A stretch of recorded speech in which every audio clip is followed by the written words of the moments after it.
इस बुलेटिन का आगाज करें, आपको बताएं चीनी कमीशन ने तहकीकात का दायरा कार बढ़ा दिया। चीनी कमीशन ने तहकीकात के लिए वजारत साइंस एंड टेक्नोलॉजी से भी मदद मांग ली।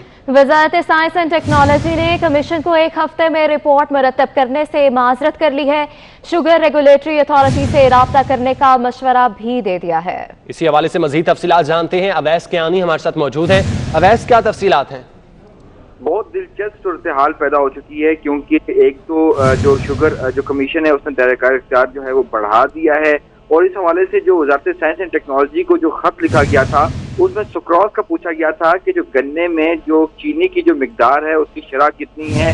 उसमें DGFIA ने लिखा है कि जो खिता है पाकिस्तान जिसमें आता है वहाँ पर सबसे जो कम जो सुक्रॉस का जो फिगर है वो पाकिस्तान में है, जो कि 9 से 10% है। इस हवाले से क्योंकि अहमियत इख्तियार कर दी है, क्योंकि यही मिकदार जो है ये आगे जो है गन्ने की कीमत और जो शुगर मिल्स के जो प्रॉफिट है उसको जाहिर करती है, कैलकुलेशन में आती है। लेकिन जब खत लिखा गया तो उस पर बहुत ही दिलचस्प पैदा हुई जब उन्होंने मुरासला लिखा कि ये क्रशिंग सीजन में जो है इसकी टेस्टिंग हो सकती है, क्योंकि कोई ऐसा जो DGFIA ने खुद कहा है कि कोई ऐसा खुद मुख्तार और आज़ादाना कोई तरीकाकार नहीं है जो ये कैलकुलेट कर सके इस फिगर को कि ये कितनी परसेंटेज होती है गन्ने में शुगर की। तो इस हवाले से जो वजारत साइंस और टेक्नोलॉजी ने जो वापस जो मुरासला लिखा है उसमें बताया गया है कि कमीशन को जो इसमें जो पूछा गया था कि जनूबी पंजाब, सिंध और KPK में गन्ने की लैब टेस्टिंग के लिए जो दरख्वास्त की गई थी कि इसमें मिकदार पता चले, तो उस पर ये वापस रिप्लाई आया है। उन्होंने माजरत की है कि वो साइंस एंड टेक्नोलॉजी ने कि कमीशन को एक हफ्ते में रिपोर्ट मुरतब नहीं करके दी जा सकती, और उसमें यह बताया गया है कि दिसंबर से फरवरी के दौरान गन्ने की 3 मुख्तलिफ औकात में सैंपलिंग की जा सकती है, और इसके दौरान जो है महकमा ज़राअत से भी ठीक है अवैस, बहुत शुक्रिया आपका। नैब लाहौर ने शरीफ खानदान के खिलाफ एक और केस में तहकीकात का आगाज कर दिया। शरीफ फैमिली पर इल्जाम है कि उन्होंने रायवंड जाती उम्रा में हजारों किनाल अराजी को जालसाजी से हासिल किया। नैब ने शिकायत की जांच पड़ताल मुकम्मल करके बाकायदा इंक्वायरी के लिए केस चेयरमैन नैब को भिजवा दिया। सऊद भट्ट हमारे साथ मौजूद हैं, उनसे तफसीलात जानते हैं। सऊद, बताइएगा, केस चेयरमैन नैब को भिजवा दिया गया है, मजीद क्या तफसीलात हैं? आज बिल्कुल शरीफ खानदान के खिलाफ नैब लाहौर का ये एक और केस है जिसके अंदर ज़राए की जानिब से बताया गया है कि एक शिकायत मौसूल हुई थी जिसकी बाकायदा तौर पर जांच पड़ताल जारी थी।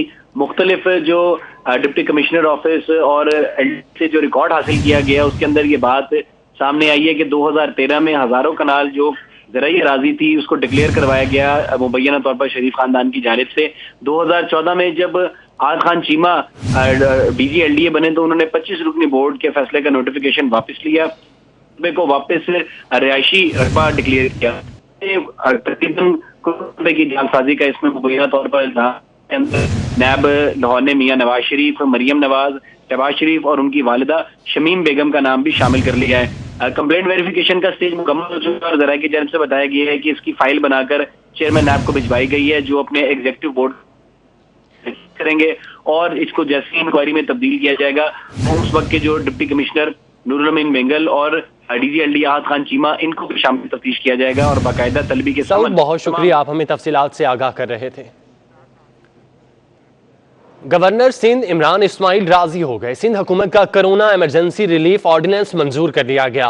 गवर्नर सिंध इमरान इस्माइल ने कोरोना इमरजेंसी रिलीफ ऑर्डिनेंस पर दस्तखत कर दिए। आज़ाद नोडियो से तफसीलात जानते हैं। आज़ाद, बताइएगा, दस्तखत कर दिए गए हैं गवर्नर की जानिब से? जी बिल्कुल, सिंध हुकूमत की जानिब से सिंध काबीना से मंजूर शुदा इमरजेंसी रिलीफ कोरोना ऑर्डिनेंस जो गवर्नर सिंध को एक बार फिर से अरसाल कर दिया गया था, जिस पर गवर्नर सिंध रजामंद हो गए और इस ऑर्डिनेंस पर दस्तखत जो है कर दिए हैं। इस ऑर्डिनेंस के तहत दुकान, मकान, दफ्तर के किराए की अदायगी मौखर होगी। इसके साथ साथ इमरजेंसी रिलीफ ऑर्डिनेंस के तहत पानी के बिल के रियायत का भी इतलाक होगा। इसके साथ साथ ये भी है कि जो मुलाजमीन है उनको नौकरी से बर्खास्त नहीं किया जाएगा, इस पर पाबंदी होगी, और हाजिर मुलाजमीन जो उनकी मुकम्मल तनख्वाह की अदायगी की पाबंद भी होंगे। इस ऑर्डिनेंस के बाद इस पर बाज़ाब्ता तौर पर आज शाम से इतलाक होगा। इस हवाले से सिंध हुकूमत ने इसमें जो सिफारिशात की बिजली और गैस के बिलों की मद में, जिसमें गवर्नर सिंध ने एतराज किया था, जिसके बाद में ठीक है आज़ाद, बहुत शुक्रिया आपका। हुकूमत पंजाब ने पीर से बड़े शॉपिंग मॉल्स और ऑटोमोबाइल इंडस्ट्री खोलने का फैसला कर लिया है। वज़ीर सनत और तजारत पंजाब मियां असलम इकबाल के मुताबिक SOPs के तहत कारोबार की इजाजत दी जाएगी। उनका मजीद क्या कहना है, आइए जानते हैं। वज़ीर आला पंजाब उस्मान बुज़दार साहब ने कल रात हमें डायरेक्शन दी थी कि ऑटोमोबाइल इंडस्ट्री और जो शॉपिंग मॉल हैं उनके हवाले से NCOC की मीटिंग के अंदर अपने इस इशू को रेस किया जाए कि इस इंडस्ट्री को भी खोलने की इजाज़त दी जाए। लिहाजा उस तमाम इंडस्ट्री को भी सर्टन SOPs और प्रोटोकॉल के साथ खोलने की उन्होंने रात बात की थी, तो लिहाजा हमने आज NCOC की मीटिंग के अंदर बात की जो फेडरल मिनिस्टर इंडस्ट्री ने चेयर की, और उसके दो मेजर फैसले हुए। एक फैसला ये था कि जो तमाम शॉपिंग बड़े मॉल हैं उनको खोल दिया जाए, और इसके साथ साथ ऑटोमोबाइल इंडस्ट्री को है जिसमें साइकिल भी है, जिसमें मोटरसाइकिल भी है और जिसमें गाड़ियां भी हैं, इनको मंडे से खोलने की इजाज़त दी जाए। ऑटोमोबाइल इंडस्ट्री हफ्ते में पूरे 7 दिन खुली रहेगी, जबकि शॉपिंग मॉल जो हैं वो जो बाकी जो स्टोर्स हैं और बाकी जो मार्केट है उनके SOPs के मुताबिक हफ्ते में मंडे, वेडनेसडे और थर्सडे ताकि ये 4 दिन काम करेंगी। जबकि ईद से कबल महदूद ट्रेनें चलाने के हवाले से वजारत रेलवे ने फिर सूबों से मुशावरत की है। National Command and Operation centre और सूबों ने ट्रेनें चलाने की इजाजत ना जुज़वी ट्रेन ऑपरेशन बहाली के हवाले से चारों सूबों के साथ मुशावरत जारी है। मज़ीद तफसीलात जान लेते हैं सईद अहमद सईद से। जी सईद अहमद सईद, हमें अपडेट कीजिएगा। ट्रेन ऑपरेशन की जुज़वी तौर पर बहाली का फैसला है वो ताहाल नहीं हो सका, और national Command and Operation centre और चारों सूबों की तरफ से ताहाल जो ट्रेन ऑपरेशन की बहाली की इजाज़त है वो नहीं दी जा सकी। और रेलवे इंतजामिया के मुताबिक जो वजारत रेलवे है वो मुसलसल चारों सूबों के साथ मशावरत में है, वो लगी हुई है कि ईद से कबल है वो जुज़वी तौर पर ट्रेनों की बहाली की इजाज़त है वो दी जा सके। लेकिन ताहाल यही कहना है ज़राए का कि 30 ट्रेनें हैं जिसकी इजाज़त है वो वजारत रेलवे ने मांगी थी, लेकिन उसका हतमी फैसला है वो नहीं हो सका। और कल बरोज़ हफ्ता national Command and Operation Centre की जो है वो मीटिंग में शायद इसका फैसला है मुतवक्को हो जाए। और ज़राए का ये कहना है कि वफाकी वज़ीर रेलवे शशीद अहमद की तरफ से एक बार फिर सूबों को है वो दरख्वास्त की गई है कि ईद से कबल ट्रेनों की बहाली की इजाज़त है वो दी जा सके।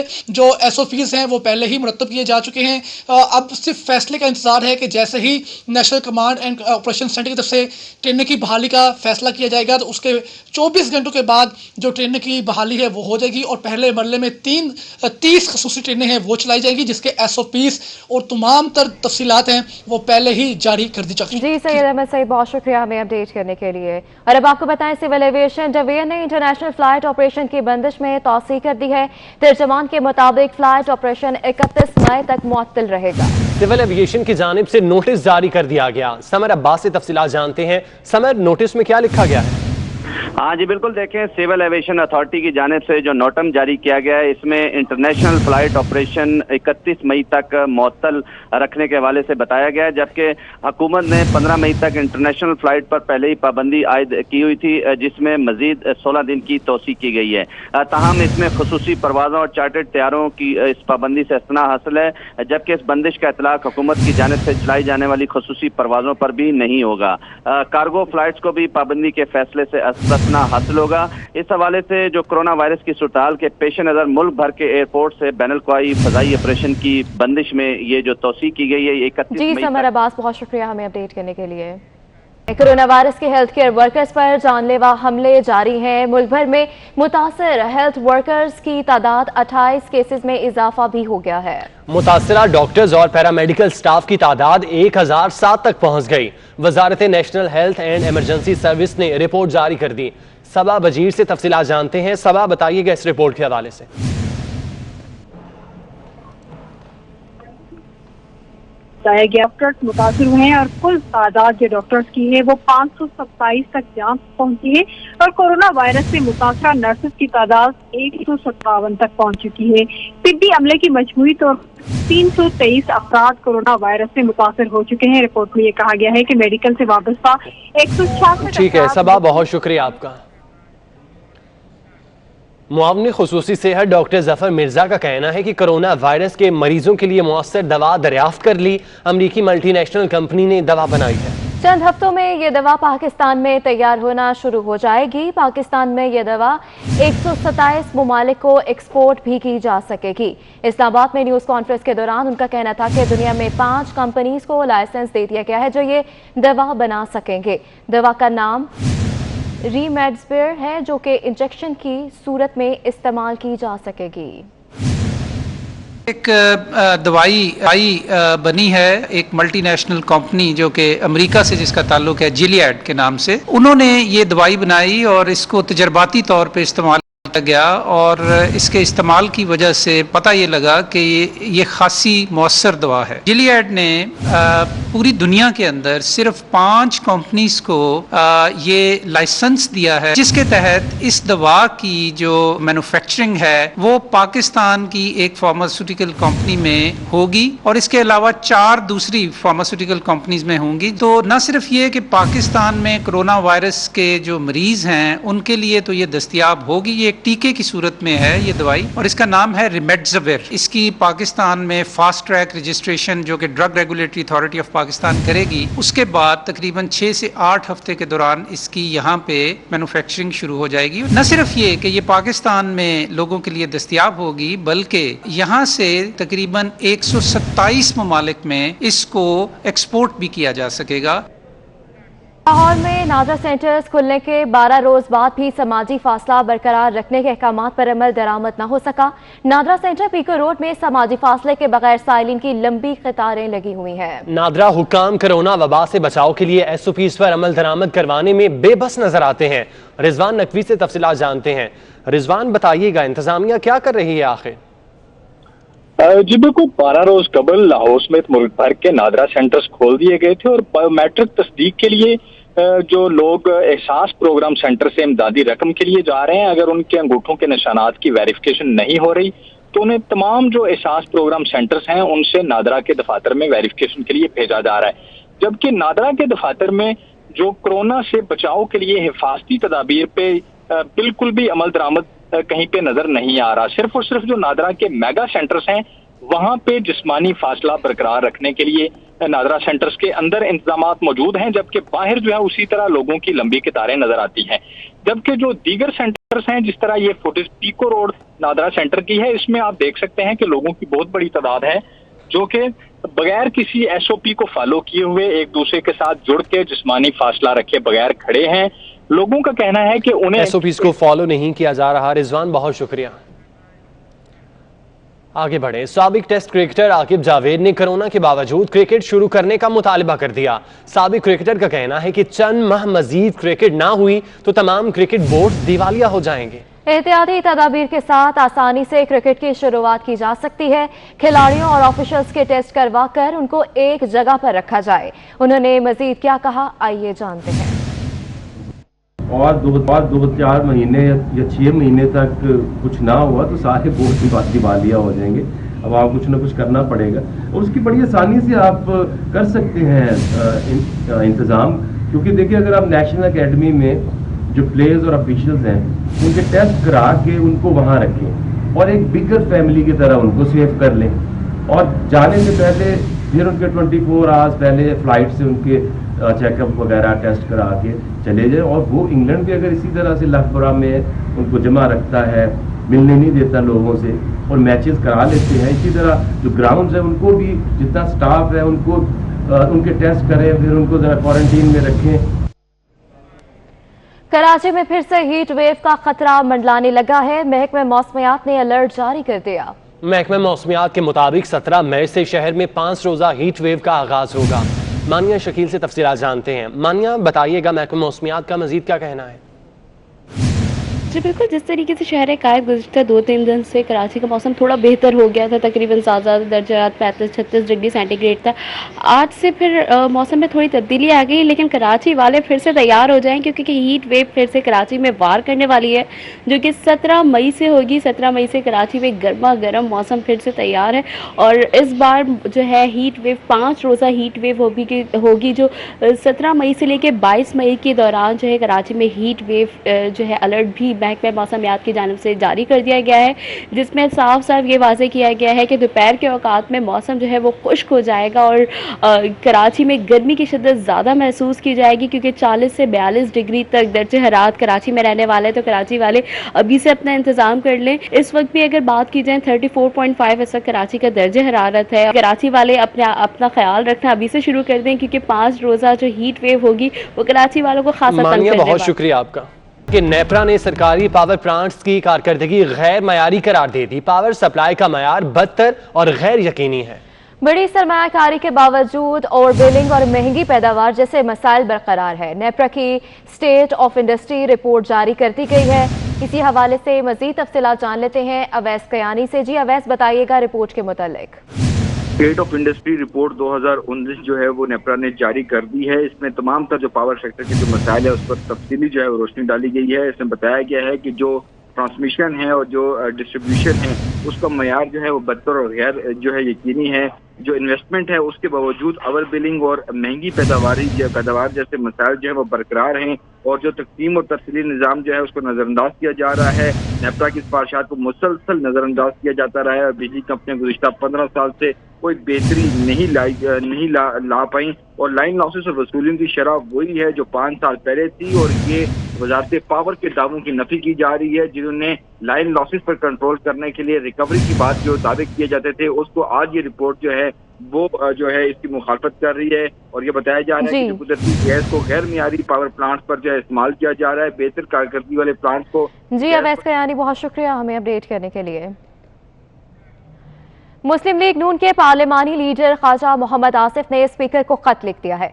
खत में कहा गया है कि आइन के मुताबिक लाजिम है कि कौमी असम्बली पार्लिमानी साल के दौरान 130 दिन इजलास मुनक्किद करे। जारी पार्लिमानी साल में अब तक कौमी असम्बली का इजलास 77 दिन मुनक्किद हुआ।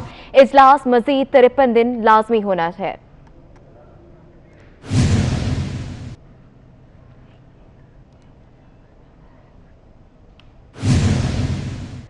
वफाकी वज़ीर मनसूबा बंदी असद उमर का कहना है कि हमने लोगों को मुआशी बदहाली और कोरोना वायरस से बचाना है। हो सकता है मई के आखिर और जून में केसेस और अमवात ज्यादा हो। एक राय थी 6 हफ्ते सब बंद कर देते। अगर 6 हफ्ते लॉकडाउन मौसर होता तो दीगर ममालिक में वायरस खत्म हो चुका होता। ये भी राय अभी हमारे सामने आई, सबको बंद कर देते, 6 हफ्ते के लिए बंद कर देते तो कोरोना ही खत्म हो जाता।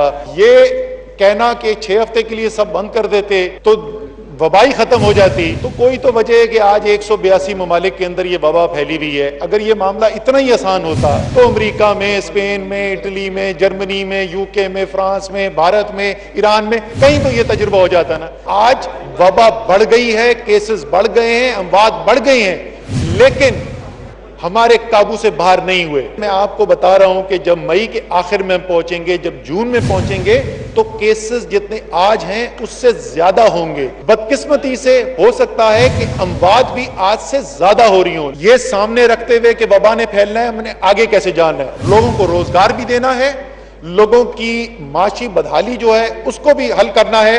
मुझे बहुत खुशी है आपको बताते हुए, सवान को बताते हुए कि हम तकरीबन 100 अरब रुपए तकसीम कर चुके हैं। बुलेटिन में आगे बढ़ें। 21 रमज़ानुल मुबारक यौम शहादत हज़रत अली अलैहिस्सलाम। इस अली की शहादत का दिन जो सबसे पहले ईमान लाया, जो शेर खुदा है, जो फातिह खैबर है, जो दामाद रसूल सल्लल्लाहु अलैहि वसल्लम है, बीबी फातिमा तो ज़हरा के सर का ताज है और हसनैन अलैहिस्सलाम का बाबा है। आज शहादत हज़रत अली अलैहिस्सलाम है, उस अली की शहादत जिसे नफ्से रसूल कहा गया, जिसका नाम 1400 साल गुजरने के बाद भी मोमिन और मुनाफिक की पहचान के लिए मीज़ान है कि ये तरीके असहाबे रसूल था। 19 रमज़ानुल मुबारक को नमाज फज्र के वक्त एक खारजी इब्ने मुलजिम ने आपके सर पर हालत सजदा में ज़र्ब लगाई, जिस पर बेसाख्ता आपके लबों से निकला, रब्बे काबा की कसम मैं कामयाब हो गया। आप 21 रमज़ानुल मुबारक की शब फज्र के वक्त अपने खालिक हकीकी से जा मिले और यूं आफताबे विलायत दुनिया से पर्दा कर गया। Additional IG CTD Sindh police doctor Jameel Ahmed ने A&I ग्रुप के सिंध ब्यूटी स्टेशन की रमजान ट्रांसमिशन में शिरकत की और कोरोना वायरस से एहतियात के हवाले से सिंध पुलिस के इकदाम और लॉकडाउन की पाबंदी से मुतालिक आगाही दी। इस मौके पर सेंस की CEO Mrs Sana Imran, group CEO A&I Imran Arif और group director media and material Raza Hasnain ने भी आवाम से समाजी फासले पर अमल करने की अपील की। Sense Ramzan transmission sense Facebook page पर शाम 4:30 से अजान मगरिब तक लाइव देखी जा सकती है।